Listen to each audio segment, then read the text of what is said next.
దగ్గర ఆడవాళ్ళ ముచ్చట్లు. వాణి. రోజూ 4 గంటలకే నీళ్లు వదిలేసేవాడు.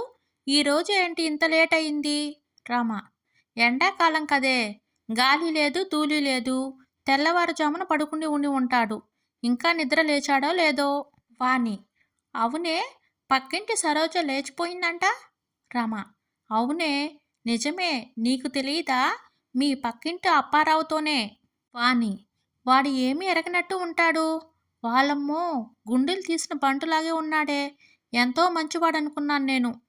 రమ. వంట చేసి వచ్చావా నీళ్ళకి? వాణి. ఏం వంట? నా మొగుడు గురించి నీకు తెలియందేముంది? రాత్రి ఫుల్గా తాగేసి వచ్చి నన్ను తన్నాడు. ఉదయం లేవలేకపోయాను. మరి నువ్వు చేసావా వంట? రమ. నా బాధ ఎవరికి చెప్పుకోను? నీ మొగుడు తాగి వచ్చి నిన్ను కొడుతున్నాడు.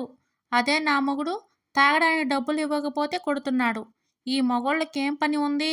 బయటికి వెళ్ళి మందు కొట్టడం, ఇంటికి వచ్చి పెళ్ళాన్ని కొట్టడం. వాణి. నీళ్లు వచ్చాయిరా, పట్టుకుందాం. రమ. ఉండవమ్మా, నేను ముందు వచ్చాను. నేను పట్టుకుని పోతాను. ఆ తర్వాత నువ్వు పట్టుకుందువు గాని. వాణి. ఏంటే నువ్వు ముందు పట్టుకుంటావా? నేను కుళాయి దగ్గర నా మొగుడు చేత రాత్రే బింది పెట్టి ఉంచాను. కాబట్టి ముందు నేనే పట్టుకుంటాను. రమ. నీ మొగుడు రాత్రి కుళాయి దగ్గరికి ఎప్పుడు వచ్చాడే? నా ఇంటి దగ్గర ఉంటేను. వాణి. మీ ఇంటికి ఎందుకు వచ్చాడు వాడు? రమ. నీ మొగుడు నీ ఇంటి దగ్గర కంటే నా ఇంటి దగ్గరే ఎక్కువ ఉంటాడు. నీ గురించి నా దగ్గర మొరపెట్టుకుంటున్నాడు. వాణి. ఇంటికి రాని తాట తీస్తాను. రమ. ఇలాంటి అనుమానాలు ఉండకూడదమ్మా. అందుకే అంటారు, తెగించిన వాడికి తెడ్డే దిక్కని. వాణి. ఇక్కడ మనం గొడవ పడేలోపు కుళాయి వెళ్ళిపోయింది.